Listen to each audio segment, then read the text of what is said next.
শুনবেন আমাদের স্থানীয় খবর। আসসালামু আলাইকুম।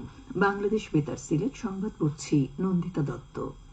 সারা দেশের মতো সিলেটেও নতুন দামে বিক্রি হচ্ছে জ্বালানি তেল।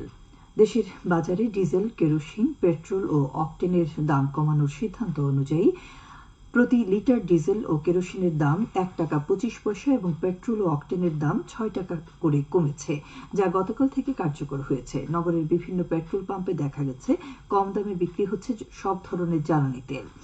এতে ক্রেতা বিক্রেতা উভয়ই খুশি। দাম কমানোর জন্য অন্তর্বর্তীকালীন সরকারের প্রতি কৃতজ্ঞতা জানান সবাই। নতুন দামে জ্বালানি নিতে আসা ক্রেতারা জানান, জ্বালানি তেলের দাম কমায় যানবাহন ভাড়া কমবে ও দ্রব্যমূল্যের ঊর্ধ্বগতির বাজারে কিছুটা সাশ্রয় হবে। আগামী বুধবার থেকে অবৈধ অস্ত্র উদ্ধারে যৌথ অভিযান পরিচালনা হবে বলে জানিয়েছে স্বরাষ্ট্র মন্ত্রণালয়। স্থগিতকৃত লাইসেন্সের অধীন থানায় জমা না করা আগ্নেয়াস্ত্র ও গোলাবারুদ এবং পুলিশ সহ বিভিন্ন বাহিনী সংস্থার বেহাত হারানো অস্ত্র সহ যে কোনো অবৈধ অস্ত্র উদ্ধারে এই যৌথ অভিযান পরিচালনা করা হবে।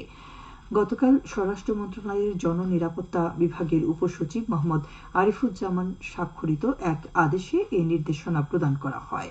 এতে উল্লেখ করা হয়, বিগত ২৫ আগস্টের প্রজ্ঞাপনমূলে স্থগিতকৃত লাইসেন্সের তালিকা প্রণয়নপূর্বক সংশ্লিষ্ট লাইসেন্স গ্রহীতাকে SMS এর মাধ্যমে লাইসেন্স স্থগিত ও স্থগিতকৃত লাইসেন্সের অনুকূলে ব্যবহৃত অস্ত্র ও গোলাবারুদ আগামীকালের মধ্যে থানায় জমা প্রদানের বিষয়টি অবহিত করতে হবে। উল্লেখ্য, গত ২৪ আগস্ট জারিকৃত প্রজ্ঞাপনে ২০০৯ সালের ৬ জানুয়ারি থেকে ২০২৪ সালের ৫ আগস্ট পর্যন্ত যেসব আগ্নেয়াস্ত্রের লাইসেন্স বেসামরিক জনগণকে দেওয়া হয়েছিল তা স্থগিত করা হয়। নানা কর্মসূচির মধ্য দিয়ে গতকাল পালিত হয়েছে মুক্তিযুদ্ধের প্রধান সেনাপতি জেনারেল MAG ওসমানীর ১০৬তম জন্মবার্ষিকী। ১৯১৮ সালের ১ সেপ্টেম্বর তিনি সিলেট বিভাগের সুনামগঞ্জ জেলায় জন্মগ্রহণ করেন। তার গ্রামের বাড়ি সিলেটের বালাগঞ্জে। মুক্তিযুদ্ধের সময় মুক্তিবাহিনী ও সেনাবাহিনীর প্রধান সেনাপতি ছিলেন জেনারেল MAG গনি আতাউল গনি ওসমানী। ক্যান্সারে আক্রান্ত হয়ে লন্ডনে চিকিৎসাধীন অবস্থায় ১৯৮৪ সালের ১৬ ফেব্রুয়ারি MAG ওসমানী মৃত্যুবরণ করেন। তাকে পূর্ণ সামরিক মর্যাদায় সিলেটের হযরত শাহজালাল রহমতুল্লাহ আলাইহির মাজার সংলগ্ন কবরস্থানে সমাহিত করা হয়। তার সম্মানে Sylhet MAG Osmani medical college, Osmani বিমানবন্দর ও নগরের ধোপাদিঘির পাড় এলাকায় ওসমানী শিশু পার্ক ও ওসমানী জাদুঘর রয়েছে।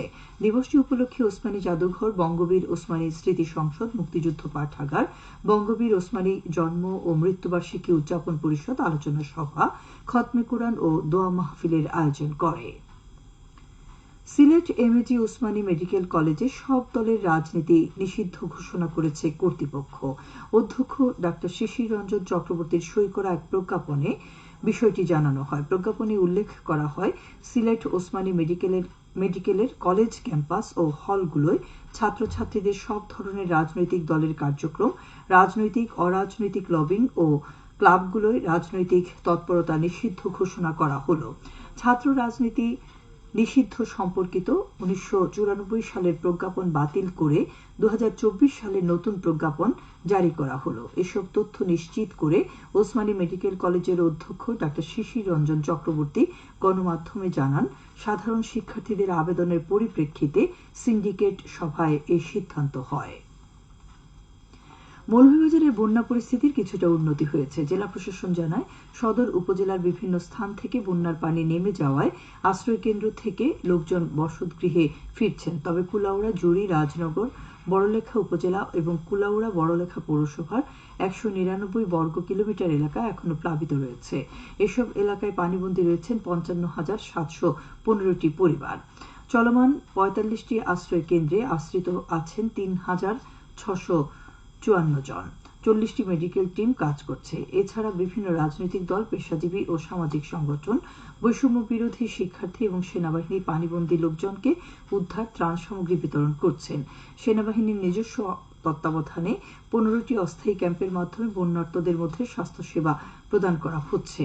পানি উন্নয়ন বোর্ড জানায়, জুড়ি নদী ব্যতীত অন্যান্য নদ-নদীর পানি বিপদসীমার নিচ দিয়ে প্রবাহিত হচ্ছে। শেষ খবর পাওয়া পর্যন্ত জুড়ি নদীর পানি বিপদসীমার ১১২ সেন্টিমিটার উপর দিয়ে প্রবাহিত হচ্ছে। কাওয়াদিঘি ও হাকালুকি হাওরের পানি স্থিতিশীল রয়েছে।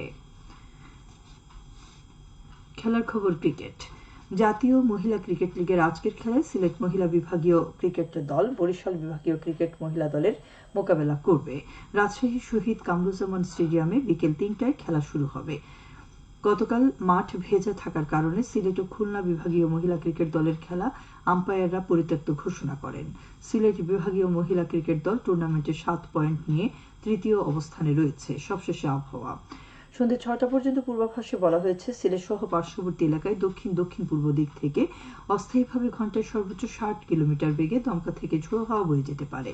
সেই সঙ্গে হতে পারে বৃষ্টি অথবা বজ্র সহ বৃষ্টিপাত। এসব এলাকার নদীবন্দর সমূহকে ১ নম্বর সতর্কতা সংকেত দেখিয়ে যেতে বলা হয়েছে। আজ সিলেটে সূর্যোদয় হয়েছে সকাল ৫টা ৩৩ মিনিটে এবং সূর্য অস্ত যাবে সন্ধ্যে ৬টা ১১ মিনিটে। সংবাদ শেষ হলো। আমাদের পরবর্তী স্থানীয় সংবাদ প্রচারিত হবে সন্ধ্যে ৭টায়। আল্লাহ হাফেজ।